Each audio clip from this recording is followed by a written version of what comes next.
Hello and welcome to part 2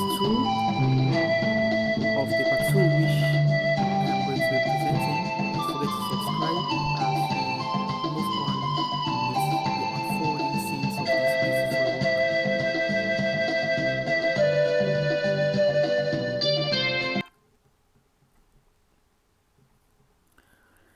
The government of a country, Mercury, decided to support private teachers due to a certain pandemic called Black Death with the sum of X Mercury dollars. 60% of the teachers in Mercury are state teachers. In the private sector, the amount to be shared in the ratio university lecturers to secondary teachers to primary teachers is 2 to 3 to 3. What percentage Mercury teachers are private university lecturers? This question involves the total. The trick here is some students may look at the percentage from this ratio of private teachers, but the question wants us to give the percentage of the total teachers that is represented by private lecturers.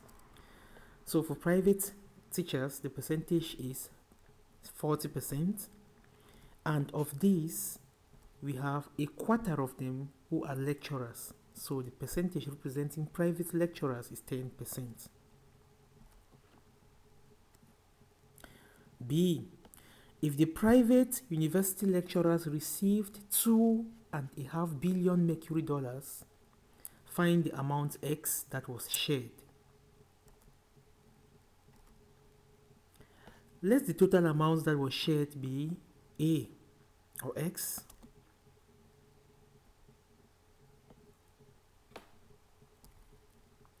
So we have 2 over 8 times A to be equal to 2.5 billion, and A will be equal to 10 billion Mercury dollars.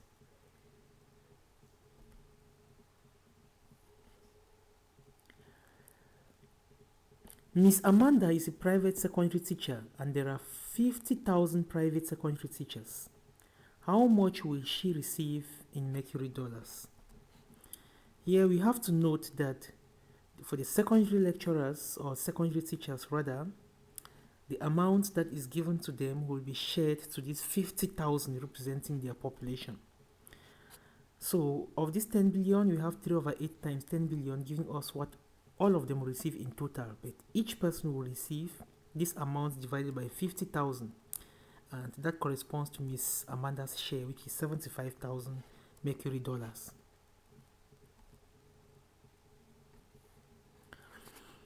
If Miss Amanda decides to save 1/5 of her share in a Njangi group at a simple rate of interest of 5% per month, and at the end of n months she collected a total of 23,250 Mercury dollars, find the value of n. Here we have to be careful as well. The interest here is simple interest and the period is monthly, not yearly. Equally, the amount she saved is 1/5, which is 15,000. And from the formula of amount equals principal plus interest, we can make time the subject of the formula as shown. And when we put in the values, substitute and simplify, we'll have t to be equal to 11 months.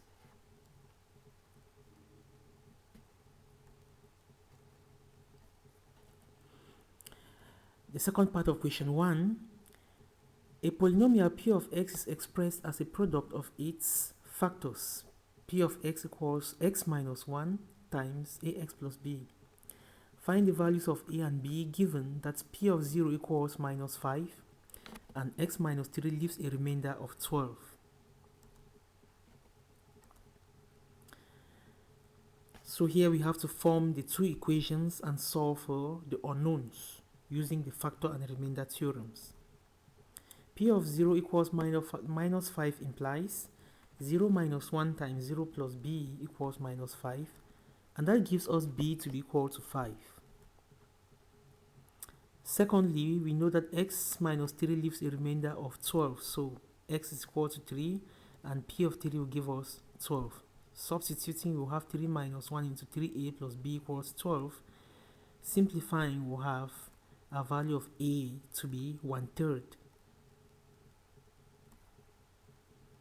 We now move on.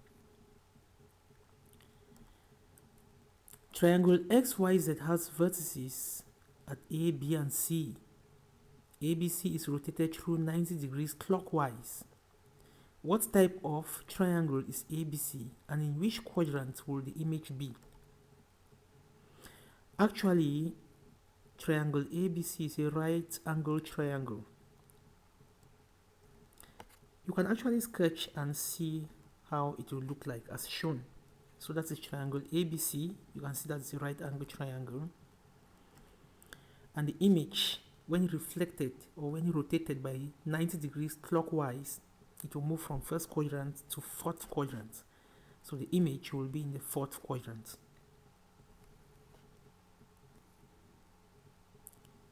State the transformation T and give its order. The transformation matrix that has been used in one of the presentations, which is SPECO A or SPECO B, something like that. One of my colleagues who presented gave a formula for rotation matrices, and the particular rotation matrix used here is 0 minus 1 1 0. This is rotation 90 degrees clockwise, and it has order 2 by 2. Normally I'm still giving the formula here, cos A minus sin A cos A. If you put the 90 degrees inside and simplify, you have this matrix.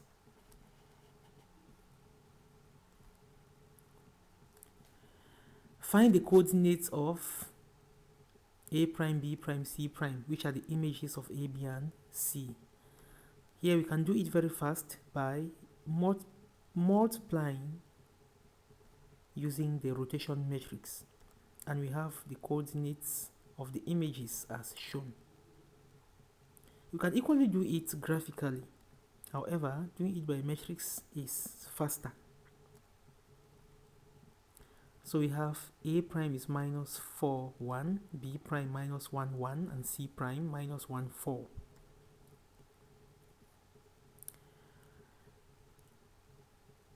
What is the relationship between the triangles ABC and DEF, whose coordinates have been given?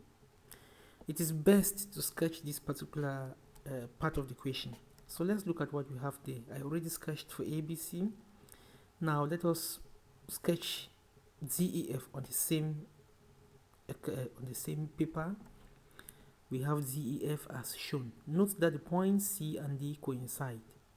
When you look at this, you see that one of the triangles is a mirror image of the other. So they are mirror images. And the next question, which transformation maps ABC to DEF, and state it? So this is actually a reflection on the line x equals 4 as shown.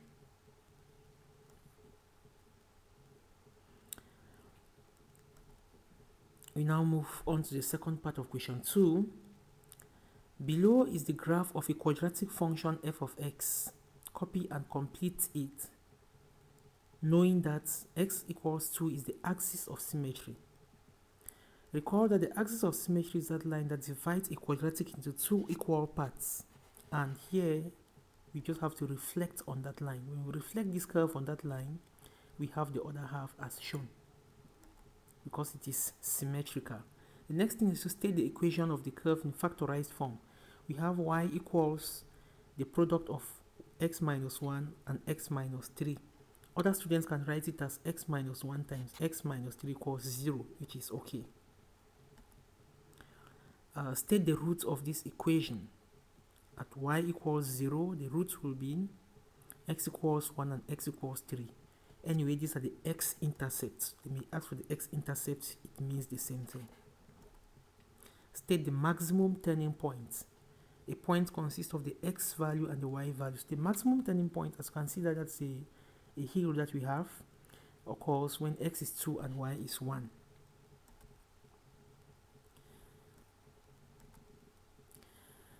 By drawing the line y equals x minus 1 on the same axis, solve the equation y equals f of x. Here we just have to sketch, and the point of intersection gives us the roots. So for the line y equals x minus 1, if x is 0, y is minus 1, if x is 1, y is 0, and if x is 2, y is 1. So we have that line which we have drawn. We see the point of intersection to be x equals 1 and x equals 2, which are the roots of this equation. Next question, question 3. We are given the figure. What is the special name of this figure? As we all know, this is a cuboid. A cuboid. Some students may equally use the name a prism, which is still okay. A prism, a rectangular prism. It's okay. This is a cuboid. And beam, find AY and BZ. Note that to move from A to Y, you have to move from A to W and W to Y.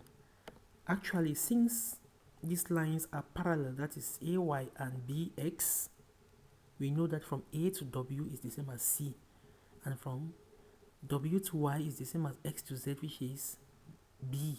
So this gives us B plus C. Equally, BZ is equal to C plus B or B plus C. So these two are parallel and they have the same magnitude. The lengths are the same. Find the ratio XM is to BD, knowing that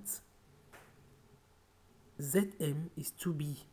So from Z to M you have 2B, and from B to D is B, from X to M is 2 B's.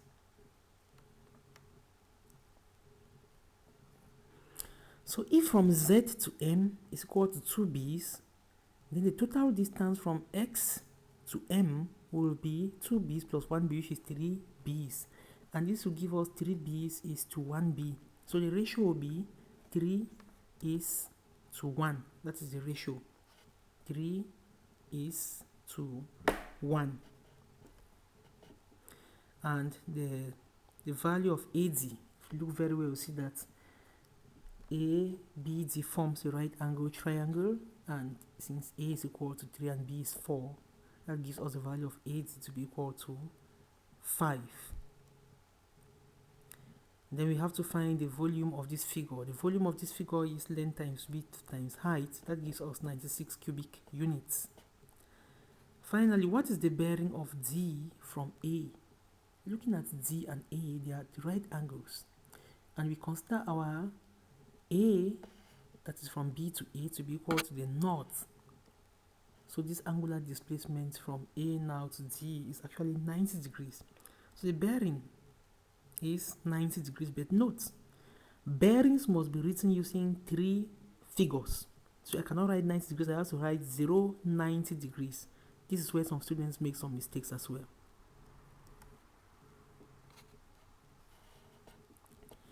Now, using a pencil, a pair of compass and ruler only, construct the triangle ABC such that AB is 5 centimeters, BC is 4 centimeters, and AC is 3 centimeters. So we start by, let's take the longest side, which is AB, 5 centimeters. So I place a point, as you can see. I put my ruler and measure 5 centimeters. You can now remove the ruler and you label those points A, B, centimeters. The next thing, you have to construct the 2 short sides. For the 2 short sides, I have to use my compass. I'll open it slightly above half that length, make a construction line above, place it now at B and make another construction line. You now remove the compass and link this point of intersections to A and a triangle. So this is what we will have when we link. We will have AC and BC. Those are the points that we have. So this triangle ABC has been constructed. To construct a circle that passes through the vertices. Vertices means the endpoints of this triangle. You have to be cautious here that what we have to do is line bisection, not angle bisection. Why are we doing line bisection? Because the circle has to pass through the vertices, and you can only bisect angles to have this type of circle, which is called a second circle. So lines,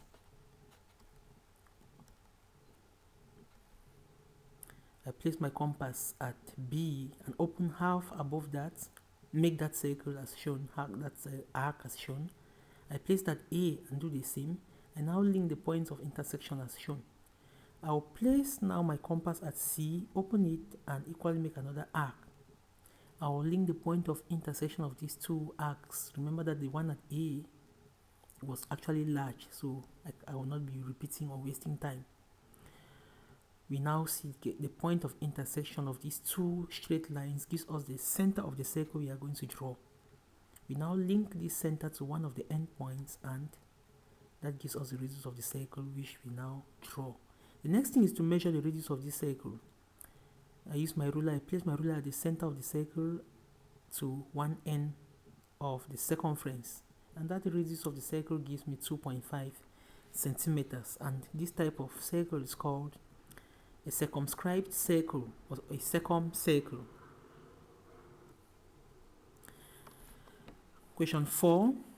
The cumulative frequency of scores in a certain quiz in Form 5 marked on 40 is given below. The first thing, how many students sat for the quiz? Since they have given the cumulative frequency, the last number on that cumulative frequency usually gives us the total frequency. So 100 students sat for this quiz. B, make a frequency distribution table for this data. Note that in this data we have been given the cumulative frequency, and to have the frequency from the cumulative frequency we have to do subtraction. So the first frequency is the same as cumulative frequency, which is 2. The next one will be 8 minus 2. The next will be 15 minus 8. The next will be 22 minus 15. The next will be 30 minus 22. And the last one will be 100 minus 92. So these are the values that we have. And when you sum all of these frequencies, it should give you the last value of the cumulative frequency.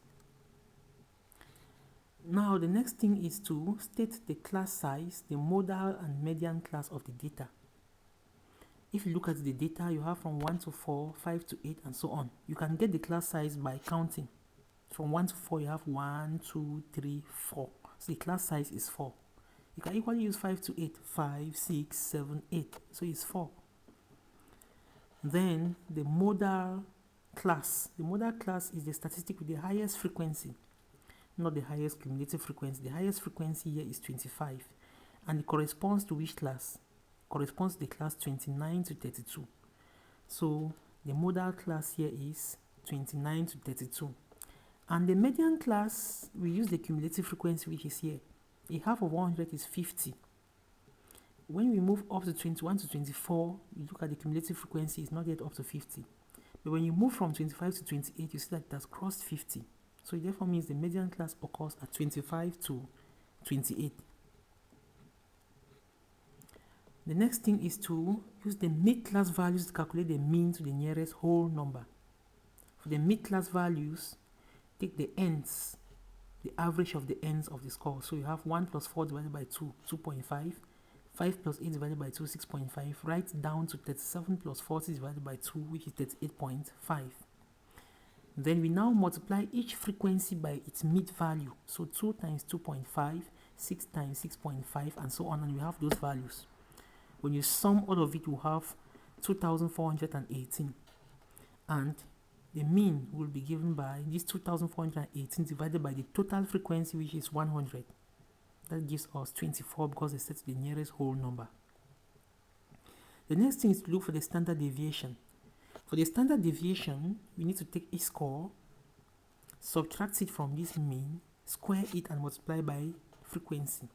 For example, with the first one, I will have the mid value is 2.5. 2.5 minus 24. All of that squared times the frequency, which is 2. The next one is 6.5. 6.5 minus the mean, which is 24, all of that squared, times the frequency, which is 6. And when we do all of this, we'll obtain a table as follows.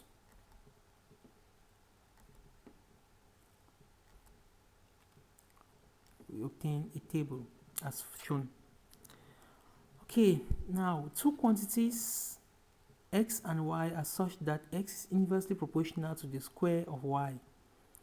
Find the equation connecting x and y given that y is 2 when x is 4. So here we just need to find the constant k, and x is equal to k on y squared. That gives us 4 equals k on 2 squared. That's when x is 4 and y is 2. Solving for k, we have 16. So we can write this connection as xy squared equals 16, or as x equals 16 on y squared. Much, and we have really done our best to keep you updated as you prepare your GC, and we wish you good luck. This paper is not to give you actually speculation, but to prepare you and help you to actually have a broader view of the GCE coming. Thank you so much, and stay tuned to the GCE Math panel. Bye bye.